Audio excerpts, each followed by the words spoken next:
রিসেপশনিস্টের চাকরি দেওয়ার নাম করে ডেকে মহিলাকে ধর্ষণের চেষ্টা, ব্লেড দিয়ে যৌনাঙ্গ কেটে বাঁচাও বাঁচাও চিৎকার মহিলার। ঘটনায় শোরগোল কোন্নগর মনসাতলা এলাকায়। যৌনাঙ্গ কাটা ওই ব্যক্তি শ্রীরামপুর ওয়ালস হাসপাতালে চিকিৎসাধীন। স্থানীয় সূত্রে খবর, কোন্নগর মনসাতলা সংলগ্ন এলাকায় শান্তিরঞ্জন কর্মকারের বাড়িতে ভাড়া থাকেন বিপ্লব দত্ত। আদতে চুচুড়া রবীন্দ্রনগর এলাকার বাসিন্দা বছর 40-এর ওই ব্যক্তি বিগত 2 বছর ধরে ভাড়া ছিলেন কোন্নগরে। সেখানেই এসি টিভি রিপেয়ারিং এর এবং কিচেন চিমনি রিপেয়ারিং এর কাজ করতেন। কিচেন চিমনি সারাতে গিয়ে উত্তরপাড়ার এক মহিলার সঙ্গে তার পরিচয়। সেই মহিলাকে সোমবার দুপুরে ইন্টারভিউয়ের জন্য ডাকেন কোন্নগরের বাড়িতে। 7,000 টাকা বেতনের রিসেপশনিস্টের চাকরি দেওয়ার জন্য ডাকা হয় বলে দাবি ওই মহিলার। তিনি তার স্বামীর সঙ্গে গিয়েছিলেন সেখানে। স্বামী বাইরের রাস্তায় অপেক্ষা করছিলেন। মহিলা ইন্টারভিউ দিতে ঘরে ঢুকেন। তারপরে স্থানীয় লোকেরা শোরগোল শুনতে পেয়ে বাইরে এসে দেখতে পান রক্তারক্তি কাণ্ড। ঘটনাস্থলে পুলিশ এসে আহত ব্যক্তিকে হাসপাতালে নিয়ে যান চিকিৎসার জন্য। মহিলা ও তার স্বামীকে উত্তরপাড়া থানায় নিয়ে যায় পুলিশ। স্থানীয় বাসিন্দারা জানান, চেঁচামেচি শুনে তারা বেরিয়ে আসেন। দেখতে পান এক মহিলা অর্ধনগ্ন অবস্থায় এবং ওই ব্যক্তি সম্পূর্ণ নগ্ন রয়েছেন। তার যৌনাঙ্গ রক্তাক্ত। মহিলার দাবি, তিনি ঘরে ঢুকতেই দরজার ছিটকিনি আটকে দেয় অভিযুক্ত। কেন দরজা বন্ধ করেছে জিজ্ঞেস করায় বলে মশা ঢুকছে। মহিলা চেয়ারে বসে মোবাইল ঘাঁটতে থাকেন। তার পেছনে দাঁড়িয়ে কথা বলতে বলতে হঠাৎ নগ্ন হয়ে মহিলাকে জাপটে ধরেন, ধর্ষণের চেষ্টা করেন। মহিলা তার হাত থেকে বাঁচতে একটি ব্লেড নিয়ে তার যৌনাঙ্গে চালিয়ে দিয়ে দরজা খুলে বাঁচাও বাঁচাও চিৎকার করে বেরিয়ে আসেন। পুলিশ সূত্রে খবর, আহত ব্যক্তি শ্রীরামপুর ওয়ালস হাসপাতালে চিকিৎসাধীন। মহিলার অভিযোগের ভিত্তিতে ধর্ষণের চেষ্টার মামলা রুজু করা হয়েছে। অভিযোগ খতিয়ে দেখে আইনানুগ ব্যবস্থা নেওয়া হবে। আজকে দুপুরবেলায় খেয়ে দিয়ে শুয়েছিলাম, 3টে সাড়ে 3টে কিছু একটা টাইম হবে। সেই সময় নিচে একটা আওয়াজ পাই। নিচে গিয়ে দেখলাম, মানে আমরা ভাবলাম মনে হয় মিটার টিটার ঘরে কিছু হয়েছে বলে আমি বেরিয়ে গিয়ে দৌড়ে গিয়ে দেখলাম যে অনেক লোক ছিল তখন ওখানে, এবং একটি মেয়ে বললো যে আমার সঙ্গে অশালীন ব্যবহার করেছে।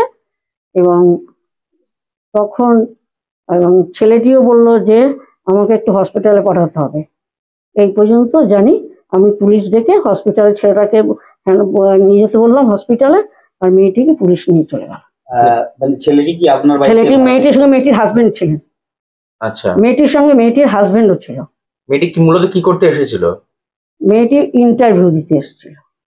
ছেলেটি কি আপনার বাড়িতে ভাড়া থাকতো? হ্যাঁ, ভাড়া থাকতো 2 বছর ধরে। ও ধরুন সমস্ত কিছু সারাই, রিপেয়ারিং জব করে।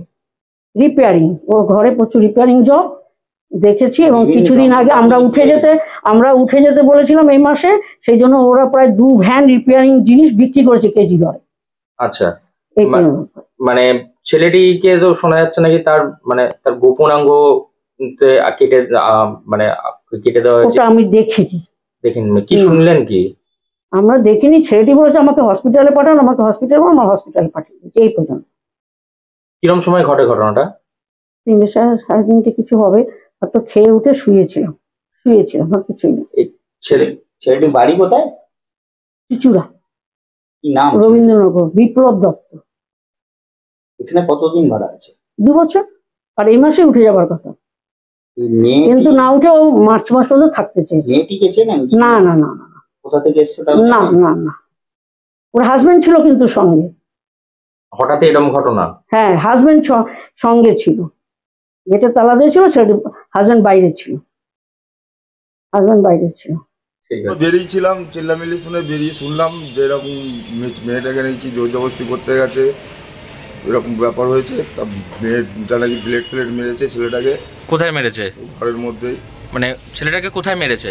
ছেলেটাকে ওই পায়ে নাকি কোথায় ব্লেড মেরেছে, অতটা আমরা দেখিনি, বলতে পারবো না ঠিক কোথায় মেরেছে না মেরেছে। রক্ত পড়েছিল ঘরের মধ্যে, আমরা দেখতে পেলাম এটুকুই। তারপর পুলিশ এসে নিয়ে গেছে ছেলেটাকে নাকি হাসপাতালে ভর্তি করেছে।